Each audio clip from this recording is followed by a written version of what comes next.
김정호 목사님에게 한번 들어보세요. 뭐라고 말하는가? 저는 6.25 때 가족이 죽었습니다. 내 눈앞에서 아버지도 죽고 공산당이 우리 집 모습 살던 사람의 아들이 위증을 해가지고 윤리재판을 해서 밤에 끌고 가서 내 아내도 죽이고 아버지도 죽이고 진짜 막 그냥 찔러서 죽이고 때려서 죽였어. 나도 죽었다가 살아났는데 이 사람들이 끌고 다니다가 못 죽여요. 그건 정말 하나님이 개입 안 하면 있을 수 없는 얘기예요.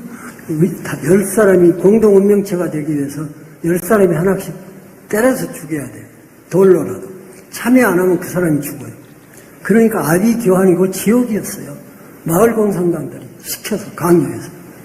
지금 만일에 국보법을 없애버리면 저 이순신 장군 동상, 거기 김일성 동상을 설 겁니다. 그리고 애국가 대신에 김일성 창가를 부를 것입니다.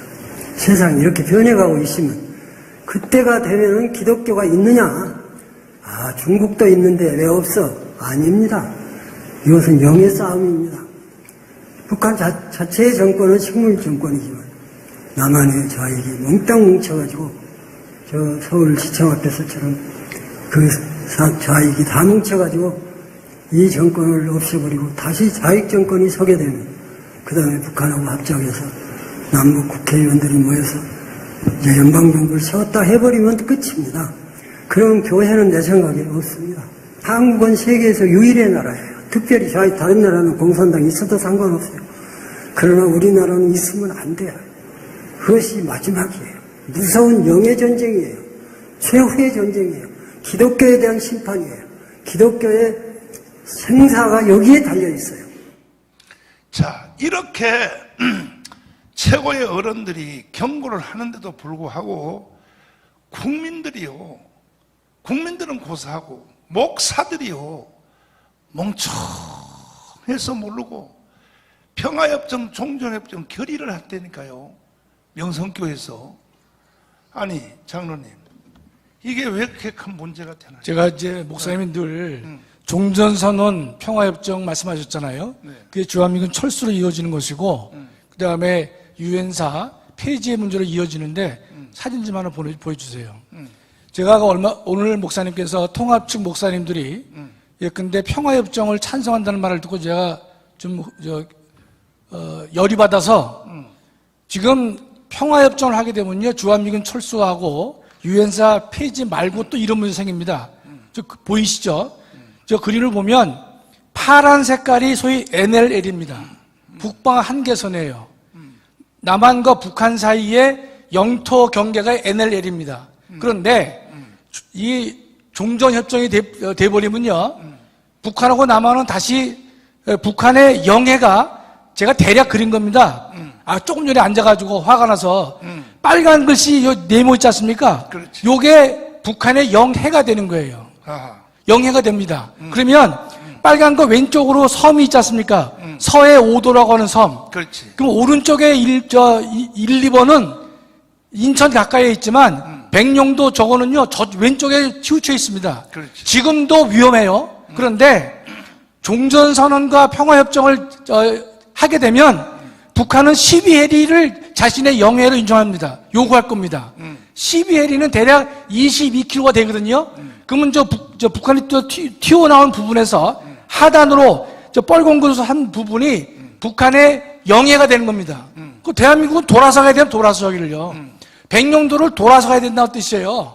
그러면 대통령은요 영토 보존의 의무가 있다고 돼 있거든요. 헌법에 명시되어 있습니다. 영토 보존 의무가 있는데 문재인이가 평화협정을 말한다고 하는 것은요 뭐를 포기한 겁니까? 대한민국의 영해를 포기한 것이에요. 영해는 영토의 일부예요. 영역에 영해가 포함되기 때문에 저는 법적으로 볼 때 정말 화가 나는 것이 뻘건 부분까지 북한이 영해로 주장해도 우리가 할 말이 없게 된 것입니다. 이렇게 하면 되겠냐 뜻이에요. 남한과 북한의 NLL이 엄연히 분명히 그어져 있는데 저걸 동의해버리면 북한의 영해가 남쪽으로 내려오게 된다는 뜻입니다. 영토 보존 의무를 문재인 대통령이 안 하는 것이죠. 그래서 제가 조금 전에 목사님께서 통합측 목사들이 예컨대 모여가지고 평화협정을 결의했단 말이죠. 뭘 알고 하는지 주한미군 철수, 유엔사 폐지 이외에도 영토가 영해 자체가 지금 남쪽으로 내려오게 돼 있습니다. 22km를 남쪽으로 내려오게 되는 이런 상황인데도 불구하고 이 평화협정을 지지합니까? 뭘 알고 하는지 저는 모르겠어요. 이것이 네. 공식적으로 총회에서 선포한 게 아니고 총회 끝난 뒤에 수요 예배 때 명성교에서 거기서 한국 측 대표와 WCC 대표가 공동선언문을 읽어버려서 통합측 목사님들이요 일어나세요. 들고 일어나시라고. 자, 네. 이런 사태가 일어날 줄 알고 이것도 한마디로 줄여서 말하면 뭐냐? 이게 평화협정, 종전협정 하면 인천 앞바다가 다 북한으로 넘겨줘야 되는 거야. 인천 앞바다가 쉽게 말하면 이런 일이 있을 줄 알고 김중권 목사님, 조영기 목사님이 20년 전에 장 목사님하고 나를 불러서 나라 망한다 이거야. 한국 교회도 망한다. 끝난다 이거야. 빨리 기독당을 만들어서 국회에다 넣어라 이거야. 응? 그때 우리가 지시 받았어. 받았어요. 근데 많은 목사님들이 날 보고요 거짓말 한다 그래요. 그 어른들이 그렇게 말한 적 없다고 그래요. 증명 좀 해줘봐요. 분명하고요. 왜냐하면 둘이 뭐 불러들여서 지금도 목소리 음식까지도 그냥 생생해요. 그렇지. 그런데 자꾸 그걸 부정하시는 분들 의도가 그렇게 안 하기를 바라는 건 아닌지, 진실이 아니기를 바라는 건 근데 아닌지. 더 중요한 건 뭐냐면 네. 그때 우리도 이해가 안 됐잖아. 이해는 안 됐죠.